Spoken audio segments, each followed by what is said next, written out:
The battle alarms blared throughout the UES Retribution as Captain James Walker gripped the arms of his command chair. Red emergency lights pulsed across the bridge, illuminating the faces of his crew. Their expressions showed a mix of fear and determination as enemy fire rocked the massive warship. "Shields down to 30%, shouted Officer Lisa Green from her station.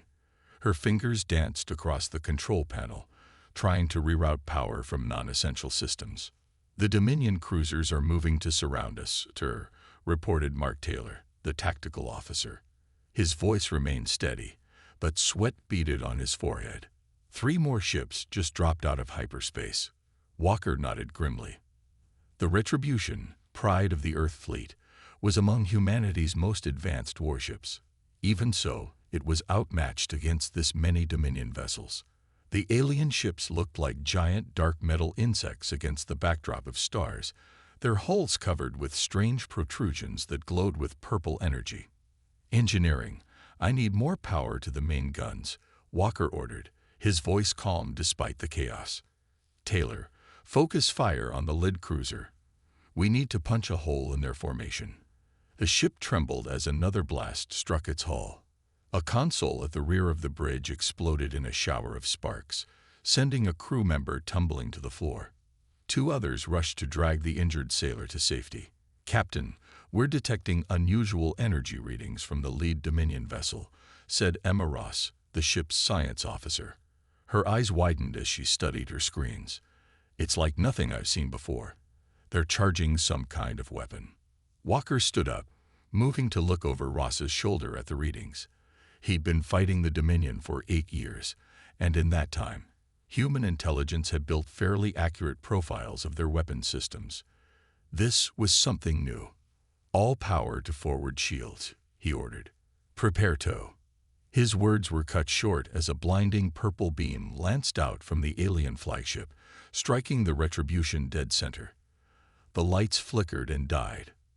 For 3 terrifying seconds, everything went silent. Then the emergency systems kicked in, bringing dim lighting back to the bridge. "Damage report," Walker called out. "Sir, that wasn't a normal weapon," Ross said, her voice shaking slightly.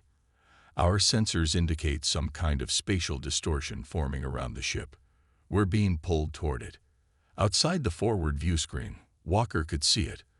A swirling vortex of darkness speckled with points of light, like a miniature galaxy forming right in front of them. The stars around them seemed to stretch and distort. "Full reverse thrust," he ordered. "Get us out of here." Engineer John Miller's voice came over the comms, strained and breaking up. "Engines at maximum, Captain, but we're barely holding position. Whatever that thing is, it's got us in some kind of gravitational lock." Walker turned to his communications officer. "Send an emergency broadcast to Fleet Command. Include all sensor data on this anomaly." "Transmitting now, sir," replied Officer Robert Bell. His face fell as he checked his readouts. "No confirmation of receipt. The distortion field may be blocking our signals." The pull grew stronger. The Retribution groaned as metal strained against forces it was never designed to withstand. Warning lights flashed across every console on the bridge. "Sir," said Taylor quietly, "the Dominion ships are retreating.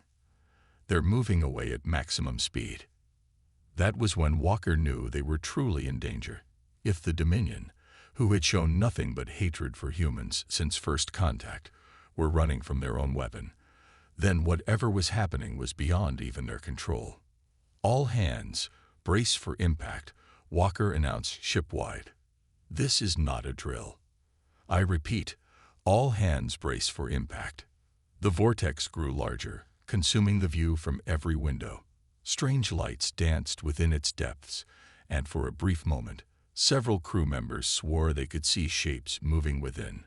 Massive shadows that defied description. "Captain," Ross whispered, "the readings are off the charts. This isn't just spatial distortion.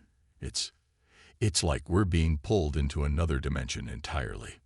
Walker returned to his command chair, sitting down firmly as the ship lurched forward. "Everyone hold tight. Whatever happens, we face it together." Lieutenant Commander Thomas Reed, the ship's executive officer and Walker's closest friend, moved to stand beside the captain's chair. "Orders, sir." Walker looked up at Reed, a grim smile on his face. "If we make it through this, make sure everyone knows we didn't go down without a fight. If we don't." Reed nodded, understanding the unspoken command. If they somehow survived, their first priority would be finding a way home. The Retribution shuddered one last time before being fully engulfed by the swirling vortex. The view screen showed nothing but turbulent energy patterns surrounding them, like being caught inside a storm made of light and darkness. Several crew members closed their eyes, certain these were their final moments. And then, in an instant, everything went quiet. The turbulence stopped. The view screen showed only stars, but not in any configuration they recognized. "Where are we?" Walker asked, breaking the stunned silence. Ross worked frantically at her station. "Unknown, sir. None of these star patterns match our charts. And—" she hesitated, checking her readings again. "There's something else. The spectral analysis of the stars is different, subtly shifted. It's as if—" "As if what, Officer Ross?" Walker prompted. "As if we're not in our universe anymore, sir." 3 days later, in Earth Fleet Headquarters on Luna Base, Admiral William Grant stared at the holographic display showing the last known position of the UES Retribution. The ship's signal had disappeared completely during what was supposed to be a routine patrol along the border sectors. "Play it again," he ordered. His aide, Major Helen Black, nodded and restarted the recording. The grainy footage showed the Retribution engaged with several Dominion ships. There was a flash of purple light. And then, nothing. Just empty space where a warship carrying 347 crew members had been moments before. "No debris field," Grant muttered. "No radiation signature. Nothing to indicate the ship was destroyed." "The Dominion are claiming they had nothing to do with it," Black said. "According to their official statement, they were testing a new propulsion system that malfunctioned." Grant snorted. "And we're supposed to believe that?" "Intelligence doesn't think they're lying, sir. Our spies report they seem genuinely concerned about whatever happened. They've pulled back from that entire sector." The Admiral rubbed his forehead, feeling the weight of having to inform 347 families that their loved ones were missing in action. "Sir," Black continued hesitantly, "Lieutenant Commander Reed has requested a transfer to the investigation team." Grant raised an eyebrow. "Reed? He wasn't on the Retribution." "No, sir. He was scheduled to ship out next week after completing his advanced tactical training. He and Captain Walker were academy roommates." The Admiral considered this. "Approve the transfer. We need our best people on this." As Black left to process the paperwork, Grant turned back to the hologram. Something about this didn't add up. The Dominion were ruthless, but they weren't known for developing weapons that made ships simply vanish. And their retreat from the sector suggested even they were afraid of what they'd encountered. "Where are you, Retribution?" he whispered to the empty air. "And what the hell happened out there?" Thomas Reed stood in his small apartment, staring at a framed photo of himself and James Walker from their academy days. They were both smiling, arms around each other's shoulders, the earth shining blue and beautiful in the sky above the lunar campus behind them. "I don't believe you're dead, Jim," he said to the photo. "And I'm going to find out what happened to you and your crew. Whatever it takes."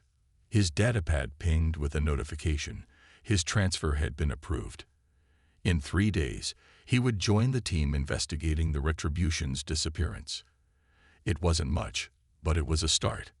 Outside his window, stars filled the night sky. Somewhere out there, Reed believed, the Retribution was still intact. And someday, somehow, it would return home. He didn't yet know how right he was, or how much he would come to regret that wish. 50 years passed. The war with the Dominion settled into an uneasy stalemate. Both sides, exhausted by decades of fighting, maintained heavily fortified borders, but rarely engaged in direct combat anymore. Admiral Thomas Reed, now in his 70s with silver hair and deep lines etched into his face, sat in his office on Earth's orbital defense station. Despite his age, his eyes remained sharp and alert as he reviewed the daily security reports. After 45 years of searching, he had never given up hope of finding the Retribution and his friend James Walker. The urgent chime from his computer interrupted his thoughts. "Admiral Reed, sir," came the voice of his aide, Lieutenant David Brown. "We're detecting an unknown ship approaching Earth's defensive perimeter. It just appeared on our scanners." Reed frowned. "Dominion?" "No, sir. It doesn't match any known configuration, and it's massive. At least 3 times the size of our largest battleship." "Alert status," Reed ordered, rising quickly from his chair. "I'll be at command in 2 minutes." As Reed hurried through the station corridors, emergency lights began to flash. The station's AI announced in a calm voice, "All personnel to battle stations. Unknown vessel approaching." This is not a drill. The command center was a flurry of activity when Reed arrived. Officers rushed between stations, and the main view screen showed a distant object moving toward Earth. The ship was unlike anything Reed had ever seen, elongated and dark, with strange geometric patterns glowing along its hull. "What's its approach vector?" Reed asked as he took his position. "That's the strange part, sir," replied Commander Anna Wilson, the station's tactical officer. "It's not trying to avoid our defense grid. It's heading straight for us, but making no aggressive moves." "Have we tried hailing it?" "Yes, sir. No response so far." Reed studied the view screen. Something about the ship's central section seemed vaguely familiar, though it was mostly obscured by layers of unfamiliar technology. "Magnify the center portion of that vessel," he ordered. The screen zoomed in, focusing on what appeared to be the core of the strange ship. Reed's heart nearly stopped. Though partly hidden beneath alien additions, he could make out the unmistakable lines of a human-built warship, and not just any warship. That's the Retribution," he whispered, his voice barely audible. "Sir." Wilson looked at him in confusion. Before Reed could explain, Lieutenant Brown called out, "Admiral, we're being hailed. The signal is coming from the unknown vessel, but..." He paused, checking his readings. "It's using an old Earth Fleet emergency frequency, one that hasn't been in use for decades." "Put it through," Reed ordered, his mouth suddenly dry. The view screen flickered, and a face appeared that made several officers gasp. It was an older man with a neatly trimmed white beard. His uniform was recognizable as Earth Fleet, but modified with unfamiliar elements. Most striking were his eyes, cold and hard, as if they had witnessed things beyond human understanding. "This is Captain James Walker of the UES Retribution, requesting permission to approach Earth," the man said, his voice gravelly but strong. Reed stepped forward, hardly able to believe what he was seeing. "Jim, is that really you?" Walker's expression softened slightly, the first hint of humanity breaking through his stern demeanor. "Tom, you got old, my friend." "So did you," Reed replied automatically, though in truth, Walker looked younger than he should have after 50 years. "Where have you been? What happened to your ship?" "It's a long story," Walker said, "one I'd prefer to tell in person. But first, I need your help convincing your defense forces not to shoot us down. My ship has changed, and I understand how threatening it must appear." Reed turned to Commander Wilson. "Stand down to alert level 2. Inform Earth Defense Command that I'm vouching personally for this vessel." "Sir," Wilson objected, "regulations require." "I know the regulations, Commander," Reed cut her off. "I wrote half of them. This is my call. That ship out there is the Retribution. It disappeared 50 years ago, and now it's returned. I need to know why." Wilson nodded reluctantly and began issuing the necessary orders. Reed turned back to the screen. "Jim, I'm sending coordinates for a holding position near the station. We'll dispatch a shuttle to bring you aboard." "No need," Walker replied. We have our own transportation methods now. Prepare for our arrival in 10 minutes. The transmission ended abruptly.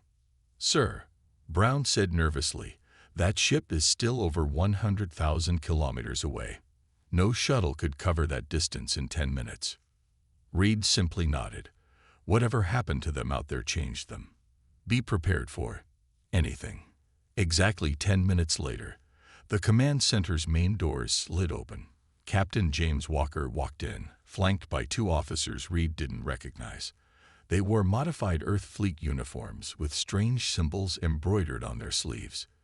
The entire room fell silent as Walker approached Reed. Up close, the changes in his old friend were even more apparent. Walker moved with unnatural precision, and faint lines of light occasionally pulsed beneath his skin.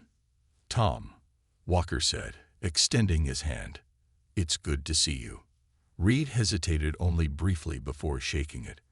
The hand felt human enough, but slightly too cool. 50 years, Jim. We thought you were dead."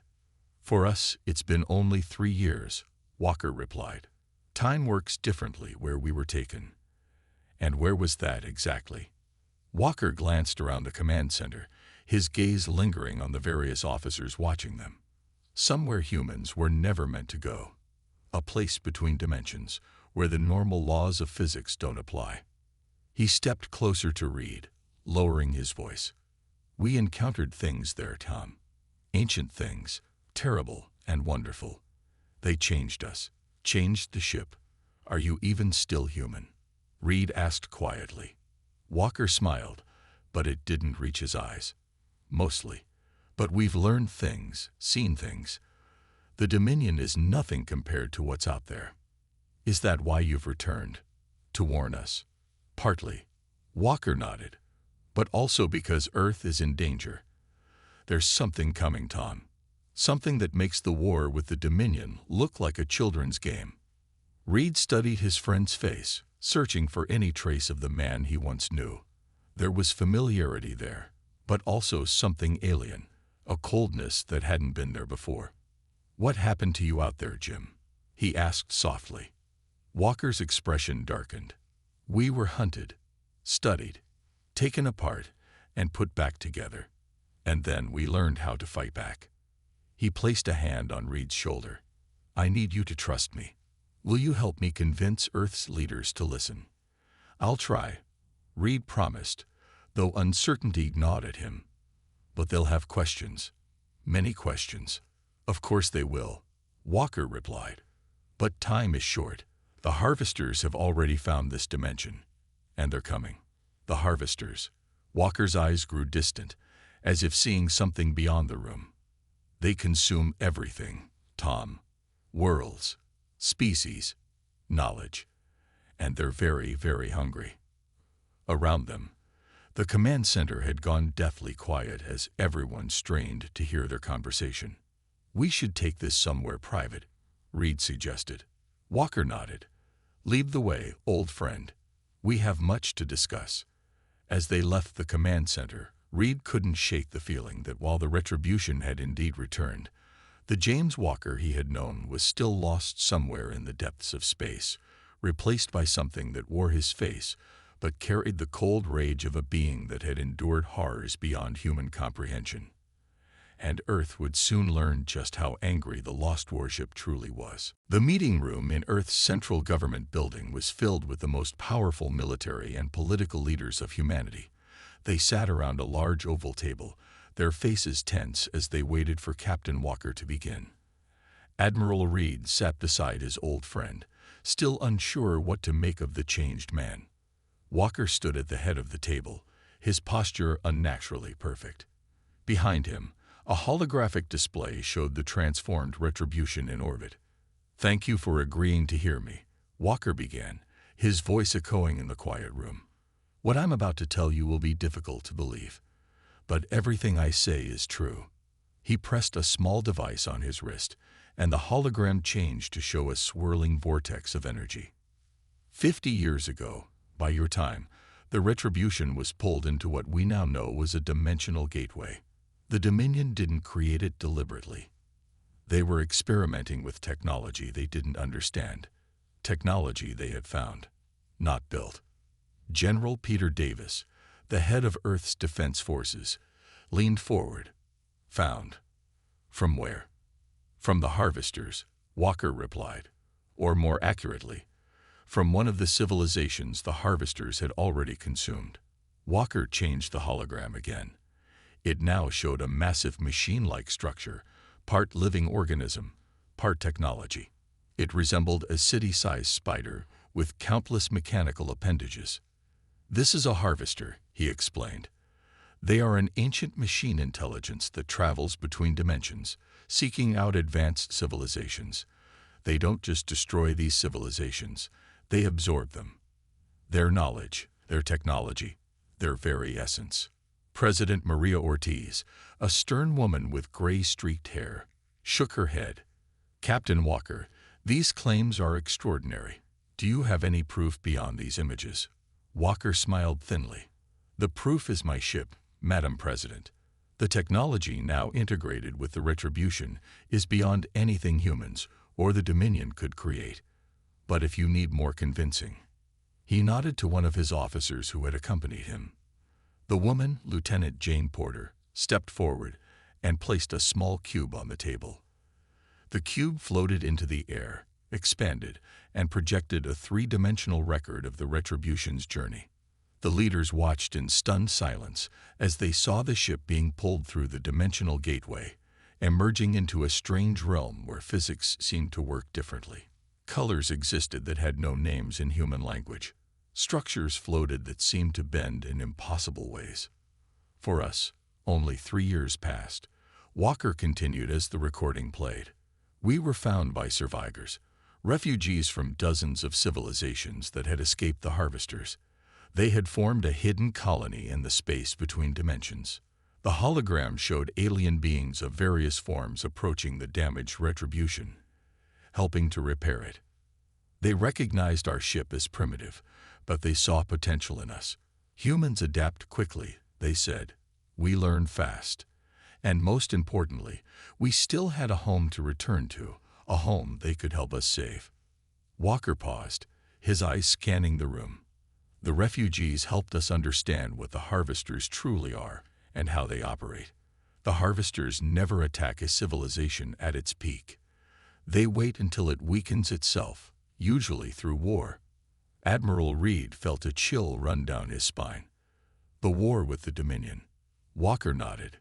Exactly, Tom. The harvesters have been manipulating both humans and the Dominion for decades. They planted that technology for the Dominion to find, knowing they would try to use it. They've been pushing both our civilizations toward mutual destruction. General Davis stood up angrily. That's absurd. Are you suggesting our entire conflict with the Dominion is some puppet show for these harvesters? Not entirely, Walker replied calmly. The initial conflicts were genuine. But the harvesters found our dimension about 60 years ago and have been subtly influencing events ever since.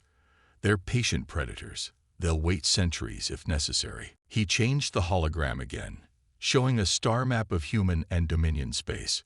Several points of light pulsed red. These are locations where dimensional disturbances similar to the one that took my ship have been detected over the past 5 years. The harvesters are preparing invasion points. President Ortiz studied the map carefully.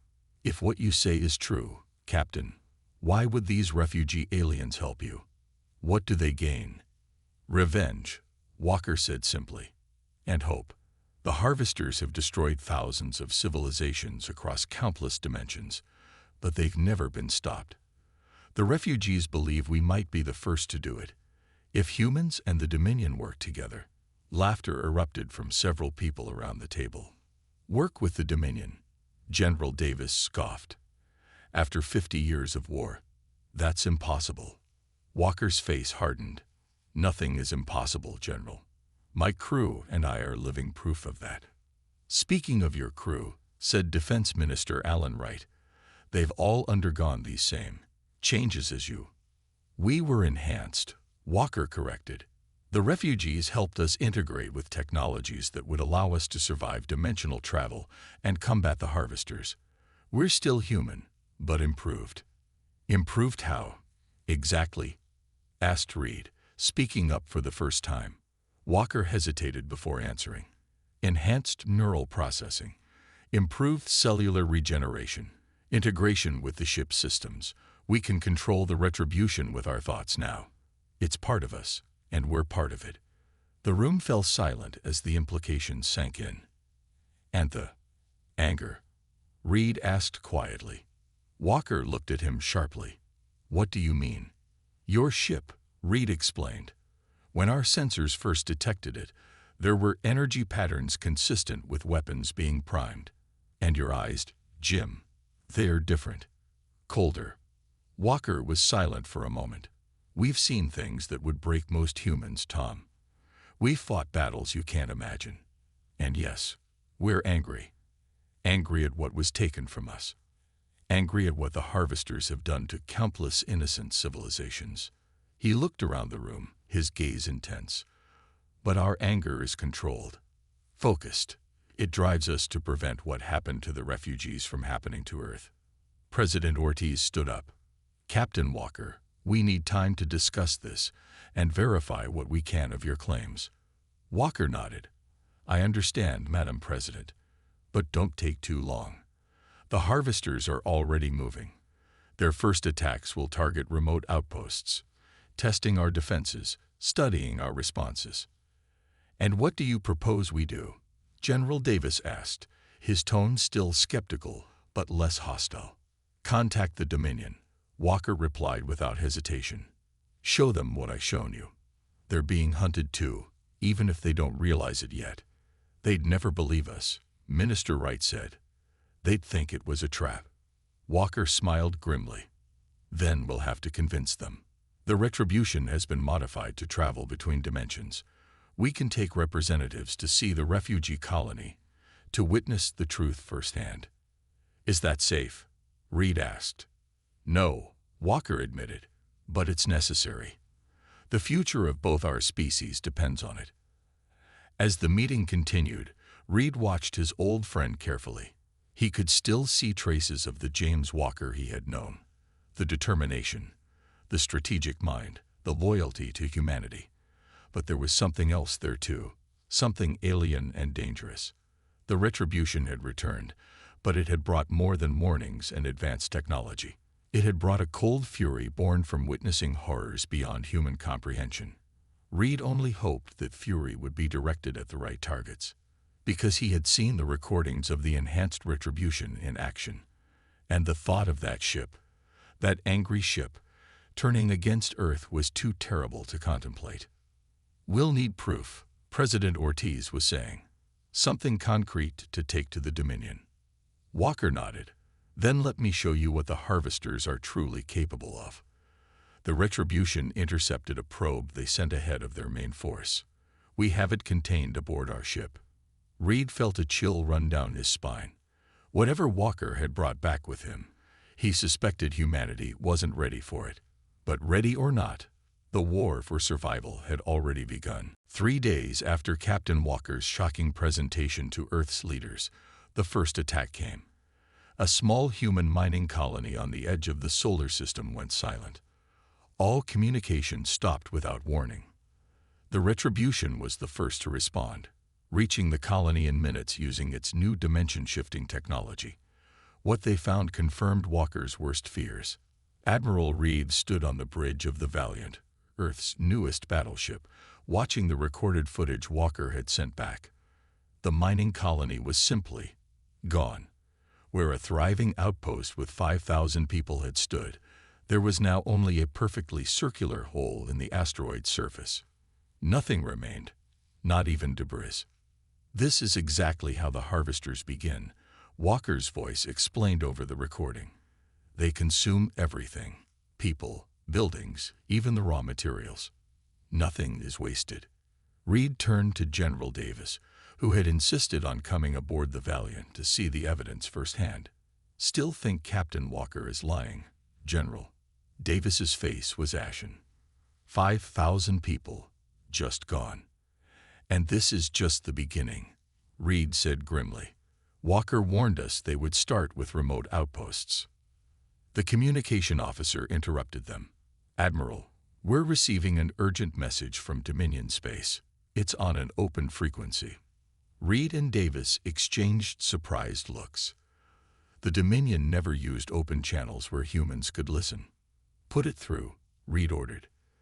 The main view screen flickered to life, showing a Dominion commander. The alien's gray, ridged face looked strangely vulnerable, its normally hostile yellow eyes wide with what Reed recognized as fear. This message is for all human military forces, the Dominion commander said, its translator converting the clicks and hisses of its native language into English. Our outpost on Krell 7 has been attacked by an unknown force. The entire station has vanished without trace. We have detected similar energy signatures near 3 other Dominion worlds. The alien paused, clearly struggling with its next words. We request information. Have human territories experienced similar attacks? Before Reed could respond, another communication came through. This one from the Retribution.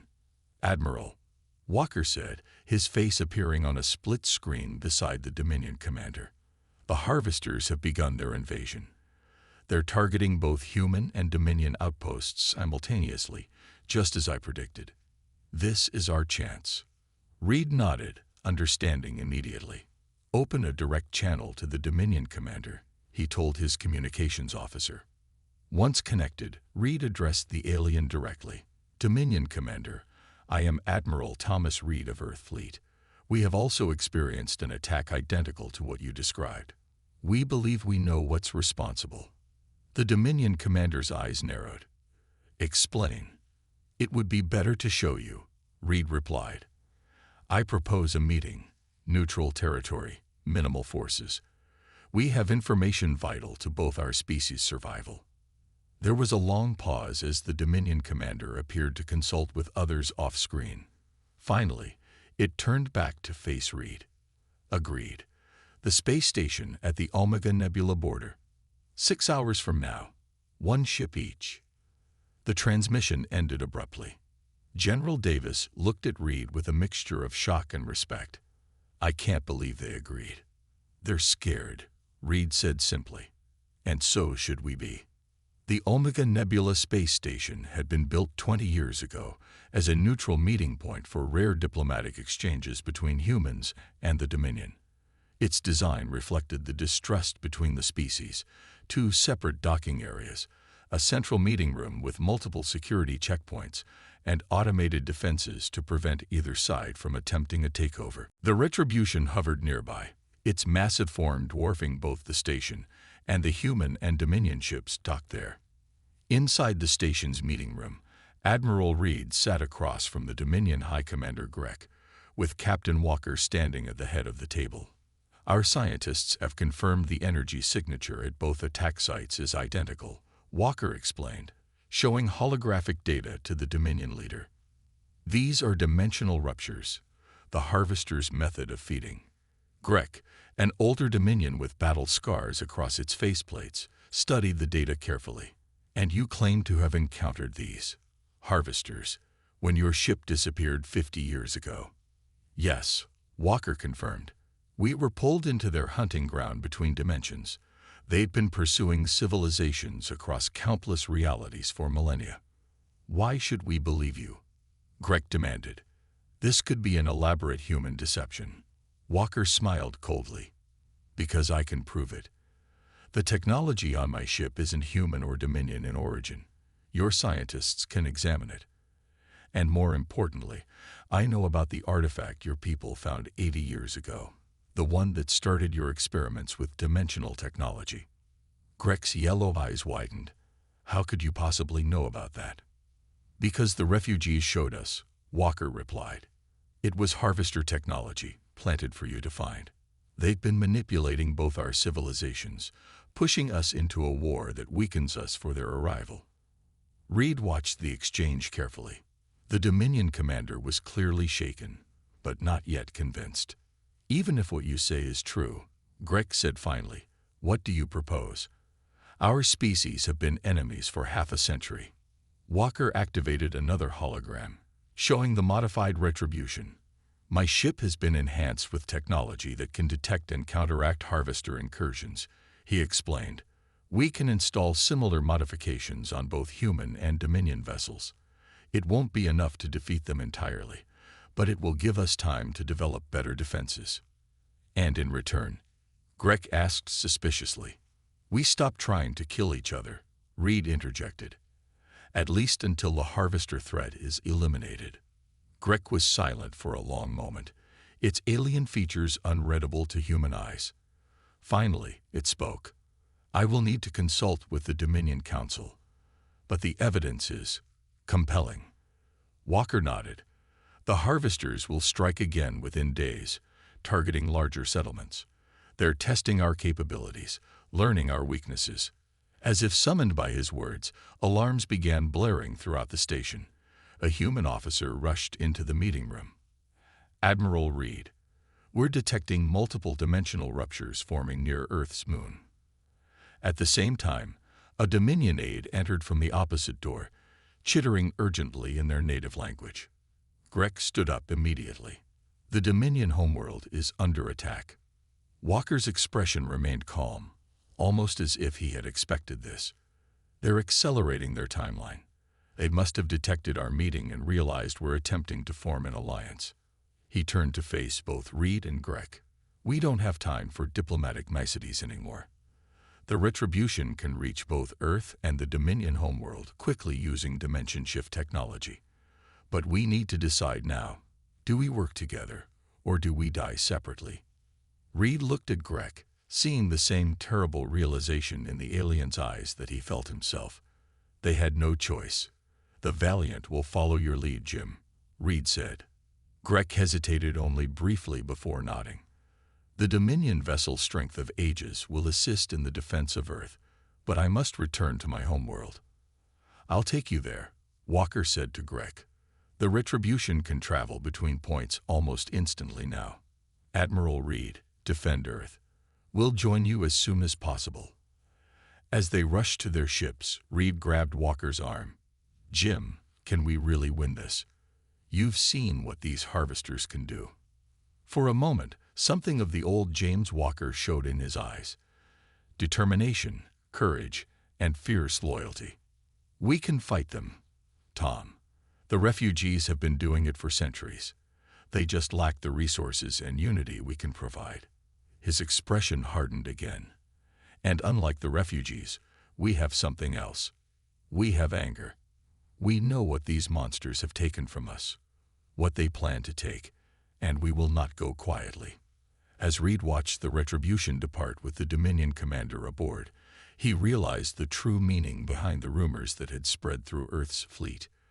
The lost warship had returned, and its anger might be the only thing that could save them all. The space around Earth's moon was chaos.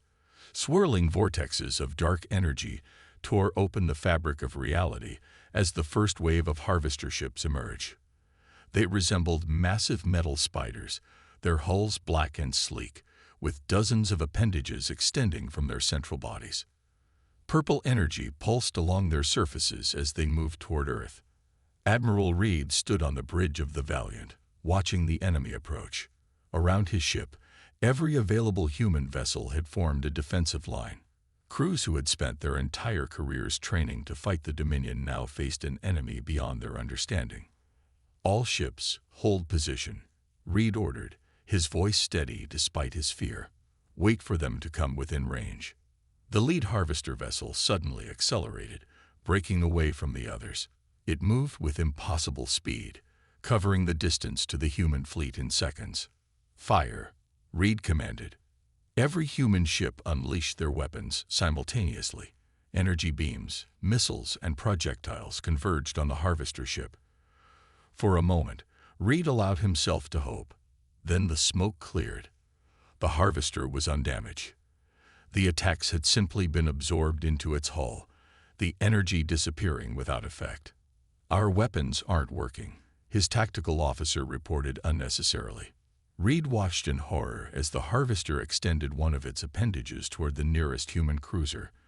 There was a flash of purple light, and the cruiser simply vanished, consumed in seconds. Fall back to secondary positions, Reed ordered. All ships, evasive maneuvers. As the human fleet scrambled to retreat, 3 new ships appeared suddenly from what looked like tiers in space itself. Reed recognized the distinctive form of Dominion war vessels, led by the strength of ages that Commander Grech had promised. The Dominion ships immediately opened fire on the harvesters, their weapons different from human technology. These seemed to have some effect, causing the lead harvester to pause its advance. Reed's communications officer called out, "Admiral, incoming transmission from the Dominion flagship." A Dominion commander, not Grech, but one of his subordinates, appeared on screen. "Human fleet, our weapons can damage their outer shells, but cannot penetrate their core defenses. We will distract them while you target these coordinates." The alien sent tactical data showing weak points on the harvester vessels. "Understood," Reed replied, surprised by the immediate cooperation. "All ships, recalibrate weapons to target the coordinates provided by the Dominion." The combined human and Dominion forces fought bravely, but they were clearly outmatched. For every minor victory, for every moment they slowed the harvester advance, another ship was lost. Reed watched the casualty reports climb with growing despair. "Where is the retribution?" he muttered, searching the tactical display for any sign of Walker's ship. "We can't hold them much longer." As if in answer to his thoughts, space itself seemed to tear open behind the harvester fleet. The retribution emerged, now glowing with the same purple energy as the harvester ships, but somehow control-focused. "All vessels, this is Captain Walker," came the transmission to both human and Dominion ships. "Fall back to minimum safe distance. The retribution will engage the primary harvester ship." Reed watched in amazement as the retribution charged directly toward the largest harvester vessel. The enemy seemed to recognize the modified human ship, all of its appendages turning to focus on this new threat. "What is he doing?" Reed's executive officer asked. "They'll tear him apart." But the retribution moved with impossible speed and precision, evading the harvester's attacks. As it closed in, the modified warship began to pulse with energy. The hull seemed to shift and change, reconfiguring itself in ways that defied normal engineering. "All ships, prepare to attack on my mark." Walker's voice came through again. "The retribution will create a disruption field that will temporarily disable their defensive systems. You'll have approximately 30 seconds to inflict maximum damage." The retribution was now directly above the lead harvester. Suddenly, it released a massive pulse of energy that washed over the enemy vessels. The harvesters' movements became erratic, their hulls no longer absorbing the energy weapons fired at them. "Now," Reed ordered, "all ships, fire everything you've got." The combined fleet unleashed a devastating barrage. Human and Dominion weapons struck the harvesters simultaneously, tearing into the previously impervious hulls. The lead harvester began to break apart, pieces of its massive body drifting away. "It's working," Reed exclaimed, hardly able to believe what he was seeing. But the victory was short-lived. The disruption field generated by the retribution began to fade, and the remaining harvesters quickly adapted. They pulled back, regrouping for another assault. "Admiral Reed," Walker's voice came through, strained and different somehow. "The disruption field works, but we can only generate it in bursts. The power requirements are extreme." Reed noticed something alarming on his view screen. The retribution itself appeared to be damaged, parts of its structure becoming transparent, as if struggling to maintain its form in normal space. "Jim, what's happening to your ship?" Reed asked. There was a pause before Walker replied. "The dimensional technology requires sacrifice. The refugees warned us. Every time we use it at full power, it consumes part of the ship, and part of us." Reed felt cold dread wash over him. "What do you mean, part of us?" "We're linked to the ship now, Tom," Walker explained, his voice becoming more mechanical. "The enhancements the refugees gave us, They made us part of the Retribution's systems. When it uses energy, it draws from us as well. Pull back, Jim, Reed urged. We'll find another way. There is no other way, Walker replied firmly. The harvesters are regrouping. They'll adapt to conventional attacks. Our only advantage is the disruption technology. On the view screen, Reed could see the harvester fleet forming a new attack pattern. Behind them, more dimensional ruptures were appearing as reinforcements arrived. Commander Grek is returning from the Dominion homeworld with their primary fleet, Walker continued. They managed to drive back the initial attack there. If we can hold here until they arrive, we have a chance. Reed made a quick decision. All ships form up around the Retribution. Protected at all costs. It's our only effective weapon. The battle resumed with new intensity. The Retribution generated disruption fields whenever possible, creating brief windows when the harvesters were vulnerable. Each time, the combined fleet inflicted damage, but each time, the effort clearly weakened Walker's ship and crew. After the third such cycle, Walker appeared on Reed's screen again. His appearance had changed dramatically. His skin was now translucent in places, with visible energy flowing through his body. His eyes glowed with the same purple light as the ship. Tom, he said, his voice now barely recognizable. One more disruption field should disable enough of them for you to hold until Grek arrives. But the Retribution won't survive it. Reed shook his head. Jim, no. It's already decided. Walker cut him off. The ship, we, are too far gone now. The dimensional energy has changed us too much. We can't return to normal space permanently anymore. Reed understood then what had happened to his friend, to the entire crew. Their enhancements, their integration with the ship, it had transformed them into something no longer fully human. It was worth it, Tom, Walker said, seeming to read Reed's thoughts. We saved Earth. And maybe, just maybe, we've given humanity a fighting chance against what's out there. The Retribution moved forward once more, positioning itself at the center of the harvester fleet. It began to glow brighter than ever before, the energy building to impossible levels. Goodbye, old friend, Walker said. Remember us. And remember, the anger that drives us now is born of love for what we're protecting. The Retribution exploded in a controlled burst of dimensional energy, creating the largest disruption field yet. Every harvester ship in the vicinity froze, their systems completely disabled. All ships, attack. Reed ordered, his voice breaking. Don't let their sacrifice be in vain. As the fleet moved to destroy the helpless harvester vessels, Reed watched the space where the Retribution had been. For a moment, he thought he saw something. A shadow of the ship, slipping between dimensions, not quite gone. Then the Dominion reinforcements arrived, led by Commander Grek himself.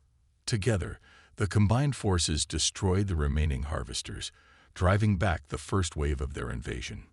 Hours later, as the human and Dominion leaders met to discuss their new alliance and future defense plans, Reed stood alone by a viewport, looking out at the stars. We'll find a way to defeat them permanently, Jim, he promised softly. And someday, maybe we'll find a way to bring you home. In the depths of space, between dimensions where human senses could not perceive, the essence of what had once been the Retribution and its crew continued to exist. No longer fully ship, no longer fully human, but watching, waiting, and still burning with righteous anger at the enemies of humanity. The lost warship had returned, sacrificed itself, and in doing so, had given Earth something it desperately needed: hope. The bridge of the exploration vessel Horizon hummed with the quiet efficiency of a well-oiled machine. Captain Tom Reed sat in his command chair, blue eyes fixed on the vast starscape that stretched before him. His ship was 3 months into its patrol route through the outer colonies, and so far, it had been uneventful, perhaps too uneventful. Status report, he called out, more from habit than necessity. First Officer Lisa Bell looked up from her console. All systems normal, Captain. We'll reach Colony Outpost 7 in about 48 hours. Tom nodded. Lysa was reliable, steady, and sharp. He'd served with her for 5 years now, and in that time, she'd never once let him down. Unlike some of the newer crew members, she didn't get caught up in wild stories or space myths. "Sir," called Tactical Officer James Wilson from his station, "I'm picking up something strange on long-range sensors." James was young but skilled, with a keen eye for details others might miss. "It's gone now, but for a moment, there was something." Engineer Mike Cooper snorted from where he was checking system diagnostics. "Probably just sensor ghosts. This region is known for magnetic disturbances." "It wasn't a disturbance," James insisted. "It had a pattern to it." "Don't tell me you believe in the ghost ship too," Mike said with a laugh. "Next you'll be saying it was the Spectre itself coming to haunt us." Tom raised an eyebrow. "The what?" Lisa sighed. "It's nothing, Captain. Just an old story that's been circulating among the outer colonies. Supposedly, there's a phantom ship that appears and disappears near the Orion Nebula. Some say it's a lost military vessel from the early colony wars." "It's not just a story," communications specialist Anna Ward chimed in, turning in her chair. Her eyes were bright with excitement. "My cousin works on Mining Station Delta, and they saw it last month. A massive ship, old Earth design, that appeared on their sensors for 3 minutes then vanished completely." Tom leaned back in his chair. "I've been patrolling this sector for 15 years. If there was a ghost ship out here, I think I would have seen it by now." "That's what makes it a ghost, Captain," Anna replied with a smile. "It only shows itself when it wants to be seen." Mike laughed again, or when someone's had too much synthetic alcohol. The conversation was interrupted by a beep from Lisa's console. "Captain, incoming transmission from Colony Outpost 7. They're requesting we make a slight detour. There's someone there who wants to meet with us." Tom frowned. "Did they say who or why?" "Just that it's important. Something about unusual activity in the sector." "Plot the course," Tom ordered. "Let's see what's so important." 2 days later, the Horizon docked at Colony Outpost 7, a spinning ring-shaped station that served as a supply hub for the mining operations in the area. Tom and Lisa made their way through the crowded main concourse, past traders and miners and families going about their daily business. The station administrator, a thin woman named Keller, led them to a small meeting room near the outer ring. "He's been waiting for you," she said.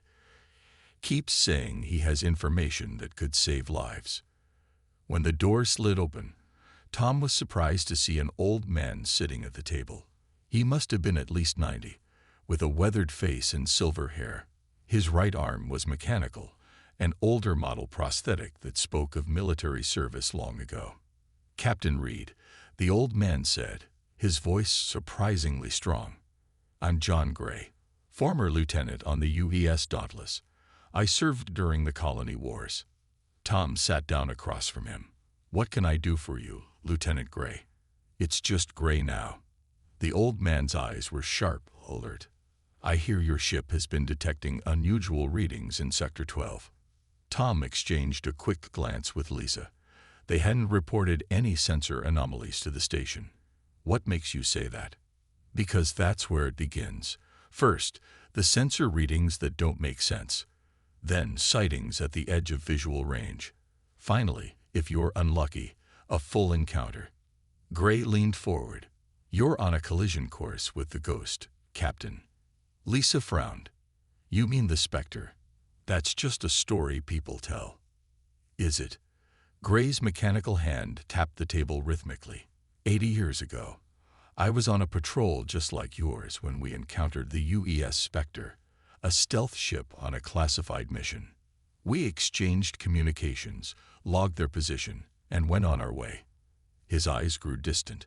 3 days later, they'd vanished from all tracking systems. The official report said they were lost with all hands due to a drive malfunction.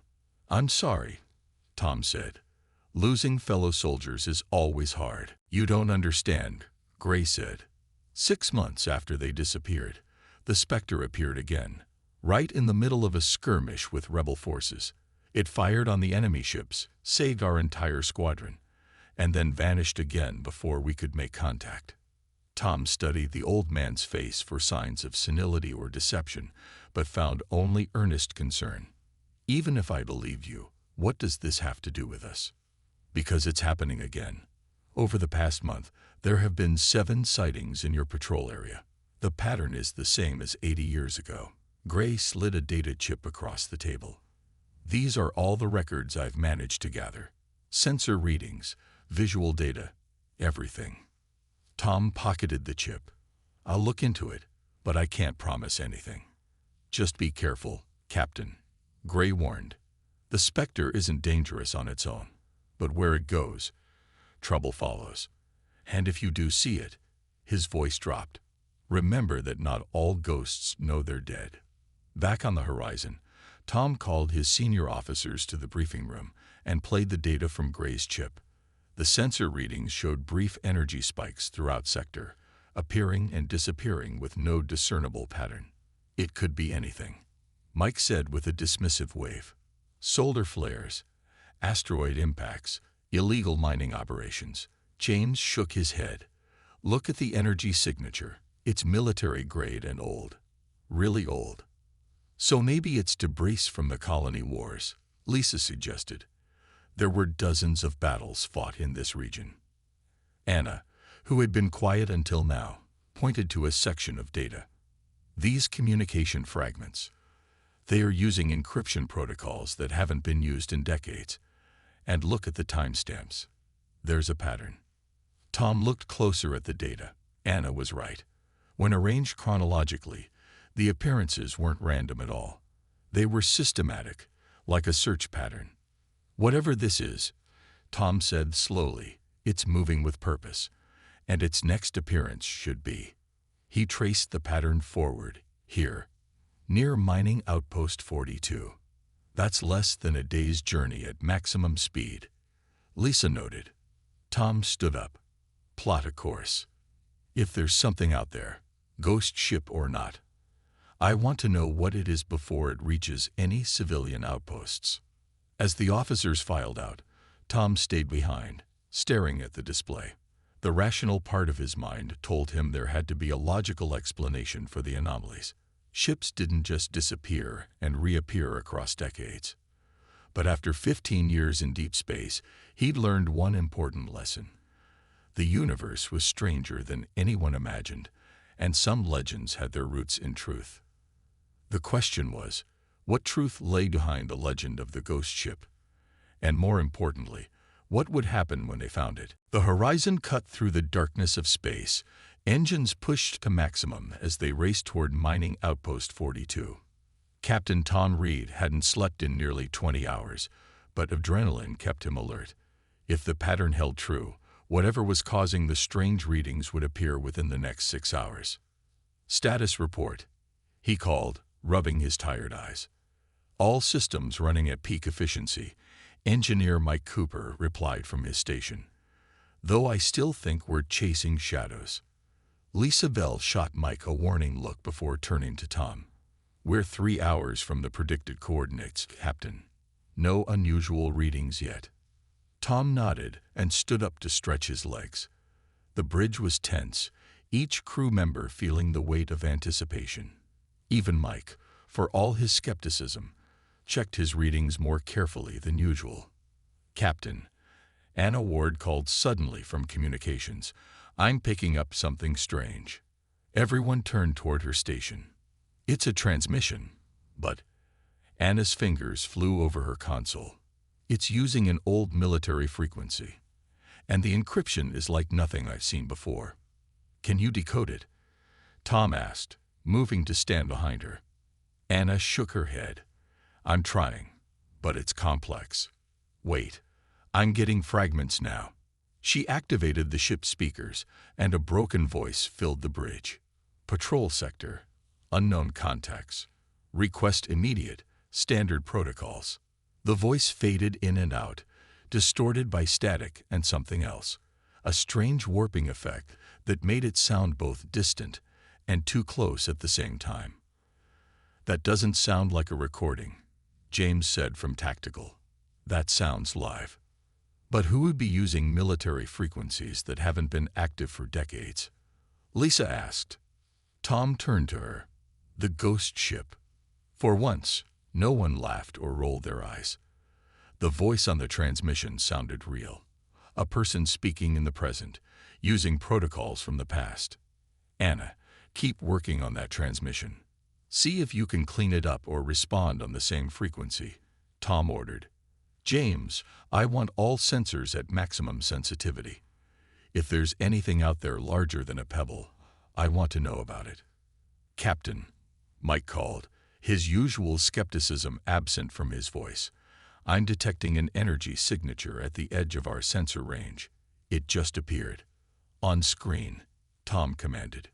The main view screen shifted to show a distant section of space, filled with asteroids and debris. At first, Tom saw nothing unusual. Then, between two large asteroids, something moved. Magnify, he ordered. The image zoomed in, and Tom felt his breath catch. There, partially hidden by the asteroid field, was a ship. But unlike any ship he'd seen before, its design was clearly human but from an era long past. Sleek and predatory, with sharp angles and massive gun emplacements that modern ships had abandoned decades ago. Most striking was its color, or rather, the lack of it. The hull was a deep, light-absorbing black that seemed to bend the starlight around it. In places, the darkness shimmered and shifted, as if the ship wasn't fully solid. That's it, Anna whispered. The Spectre. Tom stared at the image, trying to make sense of what he was seeing. Can we get any readings from it? Negative, James replied, his voice tight. Our sensors are having trouble locking on. It's like the ship is flickering in and out of normal space. It matches no known ship design in our database, Lisa reported. But the general configuration is consistent with heavy cruisers from the late Colony War era. The markings, Anna pointed to faded symbols visible on one section of the hull. Those are Earth military insignias from 80 years ago. Mike, who had been silent, suddenly spoke up. Captain, that ship is powering up. I'm detecting energy buildup consistent with weapon systems. Shields up, Tom ordered. Battle stations. The crew moved with practiced efficiency, but there was a new tension in their movements. This wasn't a pirate vessel or a known enemy. This was something else entirely. Should we arm weapons? James asked, finger hovering over the tactical controls. Tom hesitated. No, not yet. Let's see what they do first. The minutes ticked by intense silence as the mysterious vessel continued to power up its systems. On the view screen, more details became visible as dormant sections of the ship came to life. It was massive, at least twice the size of the horizon, and despite its age, looked deadly efficient. Captain, Anna called. I've managed to open a channel on their frequency. Put me through, Tom said, straightening his uniform. Anna nodded, and Tom spoke clearly. Unknown vessel, this is Captain Tom Reed of the exploration vessel Horizon. We mean you no harm. Please identify yourself. Silence filled the bridge as they waited for a response. Then, after what felt like an eternity, a voice crackled through the speakers. This is the United Earth Ship Spectre. You are in restricted military space. Identify yourself and your purpose immediately. The voice was firm, commanding, and completely serious about a restricted zone that hadn't existed for decades. Tom exchanged glances with Lisa before responding. UES Spectre, we are on a routine patrol mission. There is no restricted zone in this sector. It's open space near Mining Outpost 42. Another long pause followed. Your information is incorrect. The voice finally replied. This sector is under military quarantine by order of Earth Command.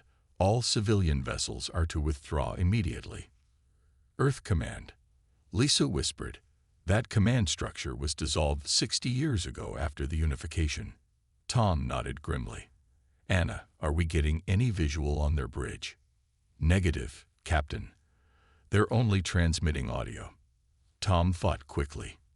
If this truly was the legendary ghost ship, they were dealing with a crew that might be operating under outdated information, or worse, trapped in some kind of temporal anomaly, where the colony wars were still ongoing. UES Spectre, Tom said carefully, "What is the current date according to your ship's log?"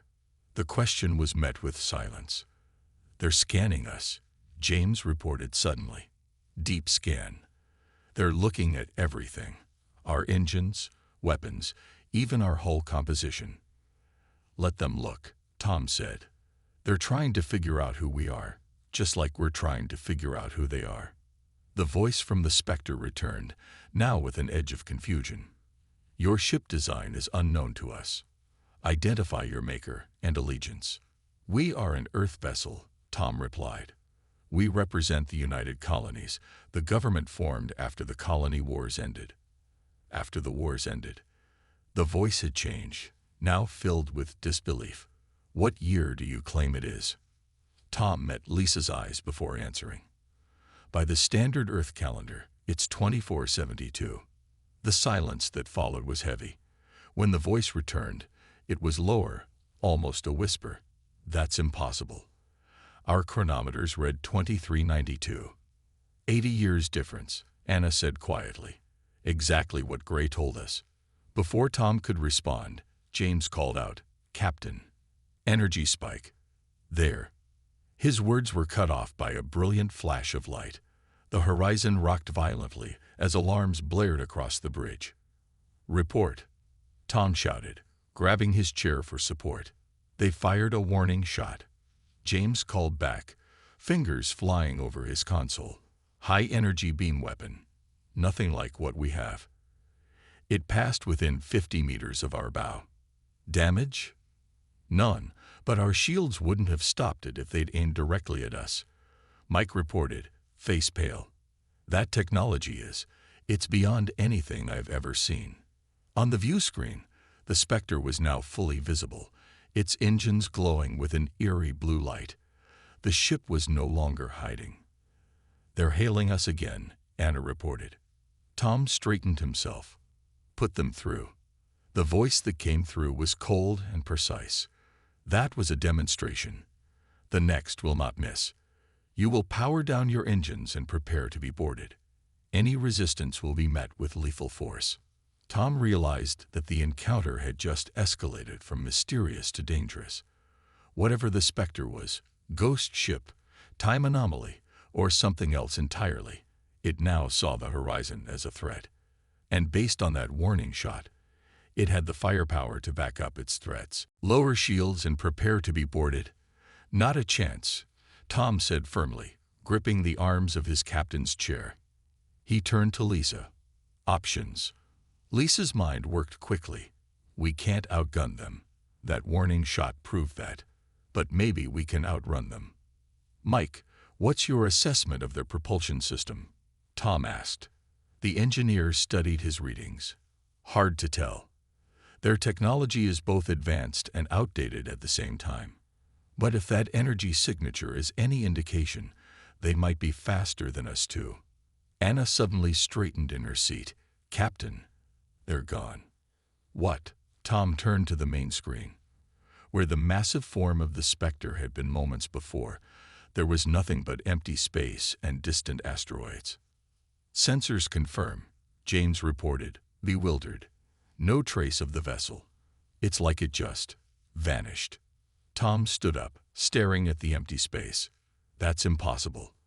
A ship that size can't just disappear." "Unless it's truly a ghost," Anna whispered. "Or has technology we don't understand," Lisa countered. "Some kind of cloaking system, maybe." Mike shook his head. "No cloaking technology I know of can hide a ship that completely. Even the best stealth systems leave some trace. Heat, gravity distortion, something." "Keep scanning," Tom ordered. "They're out there somewhere." The bridge fell silent as each officer focused on their tasks, searching for any sign of the mysterious vessel. Minutes stretched into an hour with no results. Finally, Tom sighed. "Set course back to Colony Outpost 7. We need to report this to command."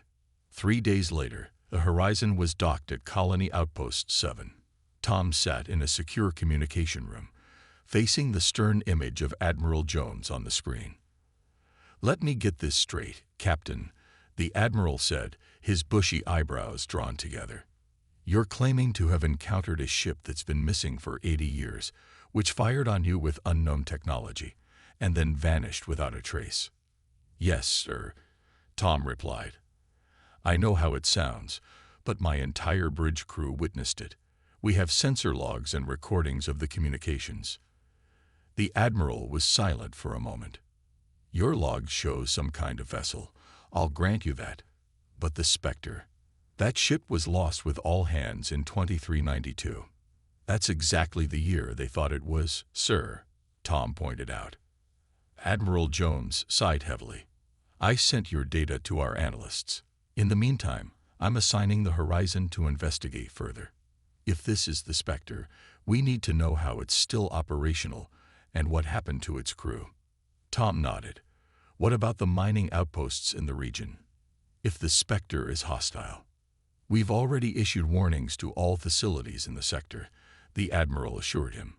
"But your priority is to find that ship again. We need answers, not just ghost stories." "Understood, sir."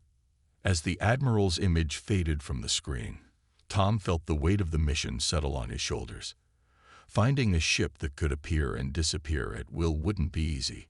Back on the Horizon, Tom called a meeting in the ship's library, a small room filled with data terminals and actual physical books, a rarity on modern vessels. "I've been granted access to classified military archives," he told his senior officers. "If we're going to find the Spectre again, we need to understand what we're dealing with." He activated the main screen, displaying old technical schematics and mission reports. The UES Spectre was part of a classified program called Project Phantom.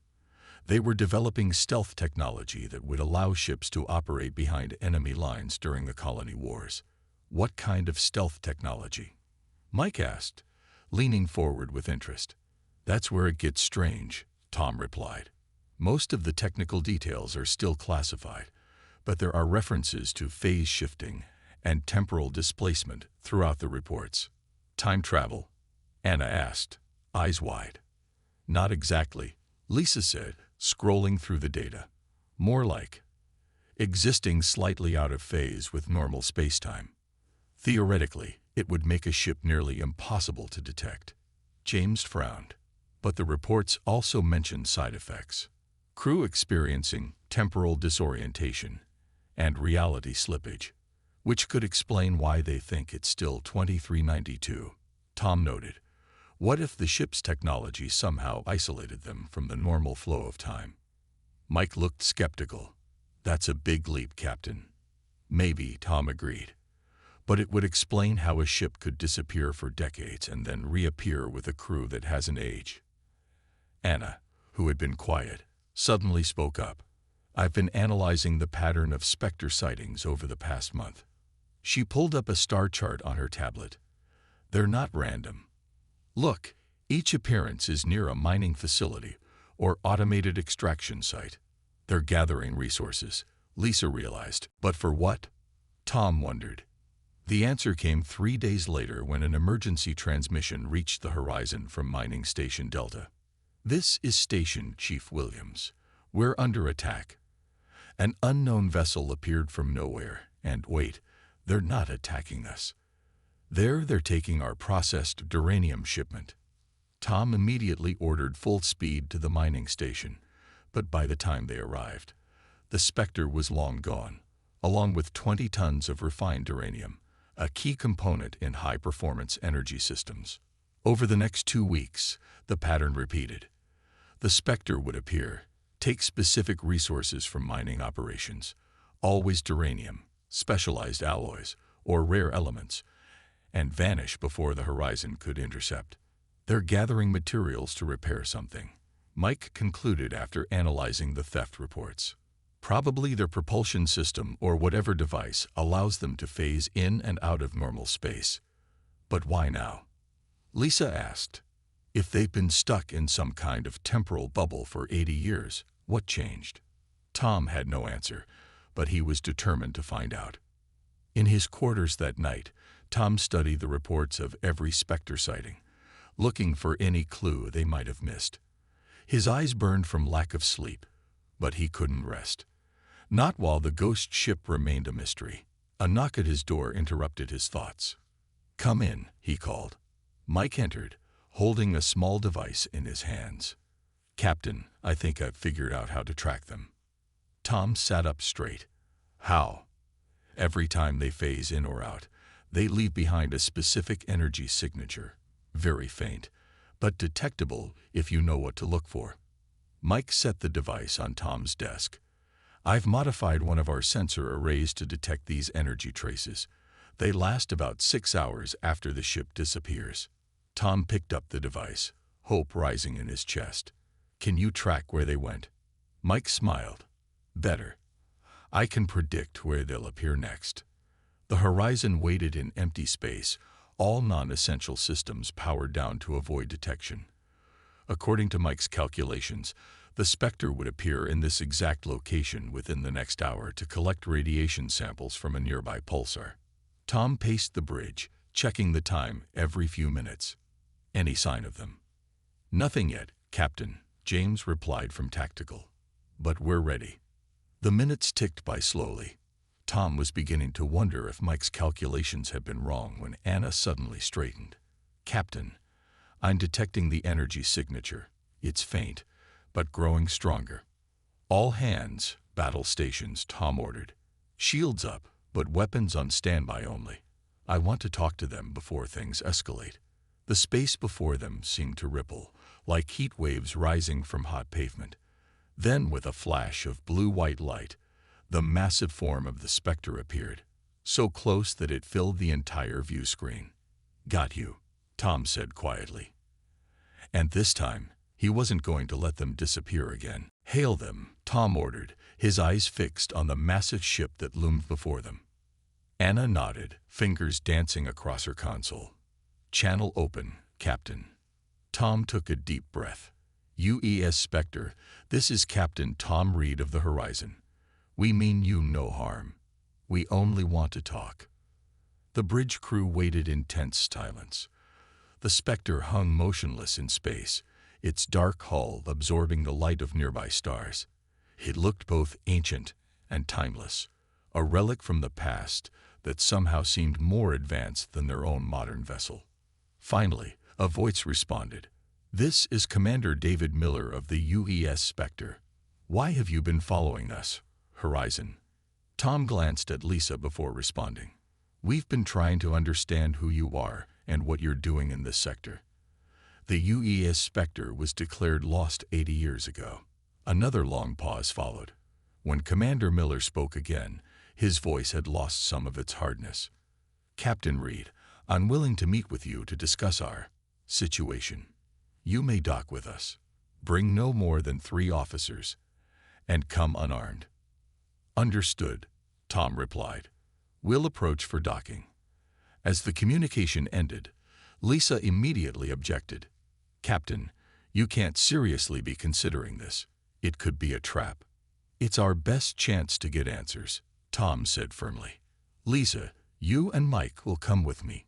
James, you have the bridge. If we don't check in every 30 minutes, take the Horizon back to Outpost 7 and report to Admiral Jones." James nodded grimly. "Understood, sir." As they prepared for the docking, Mike approached Tom in the shuttle bay. "I've analyzed more of their energy readings," he said quietly. "Whatever technology they're using, it's unstable. There are radiation patterns I've never seen before." "All the more reason to find out what's happening," Tom replied, checking his communicator.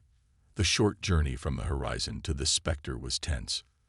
Tom watched through the shuttle viewport as they approached the ghost ship's docking bay, a massive dark opening in the hull that seemed to swallow light rather than reflect it. "Look at the hull," Lisa whispered as they got closer. "Those aren't battle scars." Tom saw what she meant. The ship's exterior was covered in strange patterns, rippling distortions in the metal itself, as if the hull had partially melted and reformed countless times. What could cause that? Mike wondered. "Let's find out," Tom said as their shuttle slid into the docking bay. The interior of the Spectre was unlike any ship Tom had ever seen. The corridors were standard military design from the era, but everything had a strange, fluid quality to it. Walls seemed to shimmer slightly when viewed from the corner of the eye. Light panels flickered with patterns that felt almost alive. They were met by two security officers in old Earth military uniforms. The officers looked young, no more than 30, but their eyes held an unsettling weariness. "Commander Miller is waiting in the briefing room," one said, his voice flat. "Follow us." As they walked through the ship, Tom noticed how quiet it was. A vessel this size should have had a crew of at least 200, but they passed fewer than a dozen people. Everyone they saw had the same tired, distant look in their eyes. The briefing room was large and dominated by a central table. Standing at its head was a tall man with close-cropped gray hair and a trim beard. His uniform bore the insignia of a commander in the old Earth fleet, but it looked worn and had been repaired many times.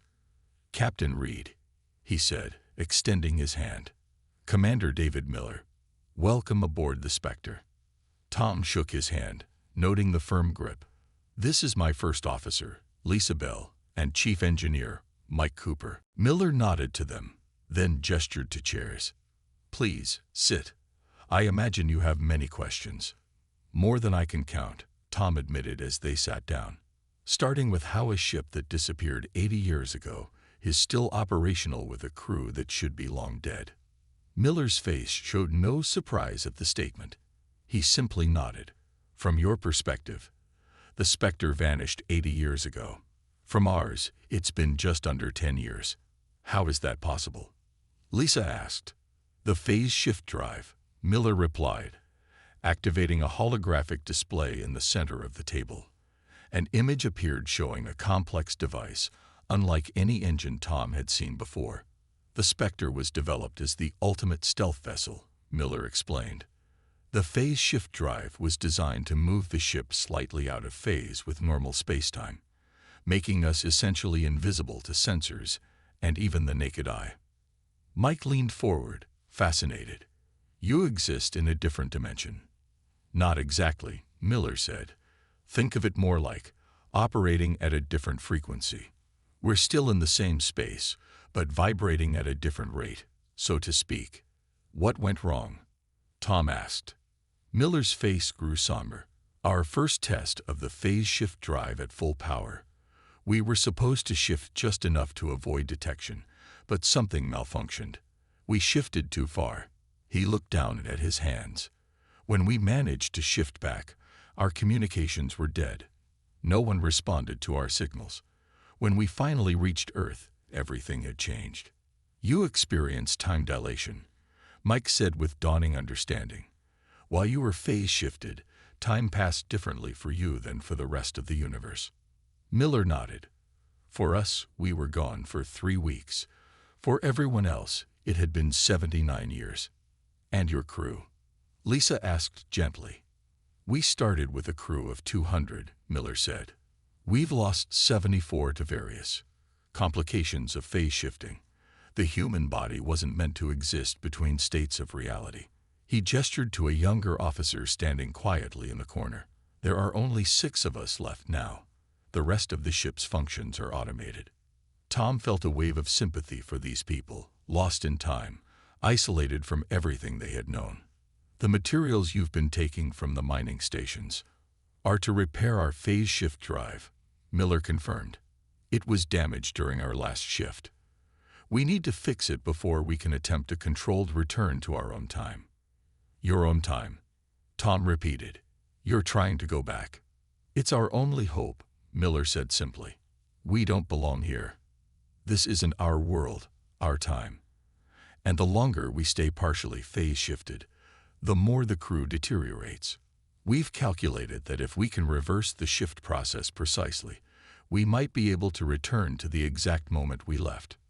Mike looked skeptical. "That's theoretically possible, but the precision required would be astronomical. One tiny miscalculation, and you could end up even further displaced, or worse." "We're aware of the risks," Miller said firmly. "But we have to try. We have families, Captain Reed. Children who grew old and died thinking we abandoned them. Parents who never knew what happened to us." His voice grew quiet. "We've seen our own gravestones." Tom felt the weight of Miller's words.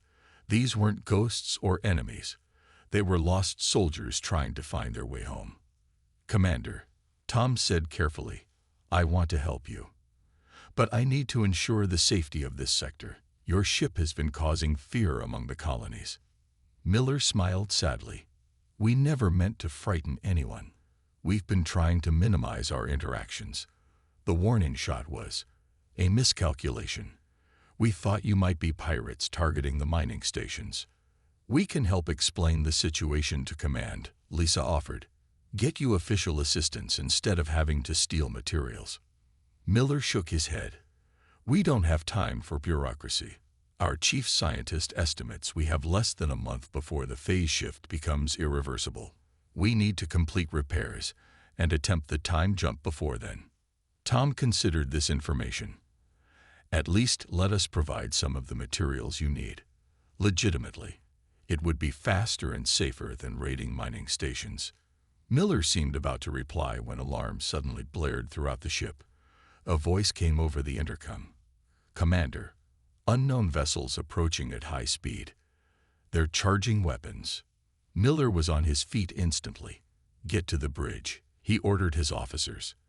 Then, to Tom, "It seems we have company, Captain Reed, and they don't appear as friendly as you." Tom followed Commander Miller at a run through the shimmering corridors of the Spectre. Lisa and Mike kept pace behind them as alarms continued to blare throughout the ship. "Who would be attacking us?" Tom asked as they hurried toward the bridge. "Pirates, most likely," Miller replied grimly. "The outer colonies have always attracted those who prey on isolated outposts.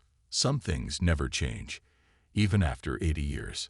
The bridge of the Spectre was a stark contrast to the horizons, where Tom's ship featured modern holographic displays and ergonomic stations. The Spectre's bridge was all metal and hard angles, with physical controls and view screens that seemed ancient yet somehow more solid than their modern counterparts. Only 5 officers manned the bridge, far fewer than would be needed for a ship this size. Each person operated multiple stations, moving between them with practiced efficiency. "Report," Miller ordered as he took the captain's chair. A young woman with short blonde hair looked up from the tactical station. 6 vessels, Commander, matching known pirate configurations. They've surrounded our position and are charging weapons." Miller turned to Tom. "Your ship is in danger too, Captain." Tom immediately activated his communicator. "Read to horizon. James, we have hostiles approaching. 6 pirate vessels. Get the shields up and prepare for evasive action." "Already on it, Captain," James's voice replied. "They came out of nowhere. Shields at maximum, but we're outnumbered." Miller studied the tactical display. "They want the Spectre," he said. "Our technology would make them unstoppable in this region."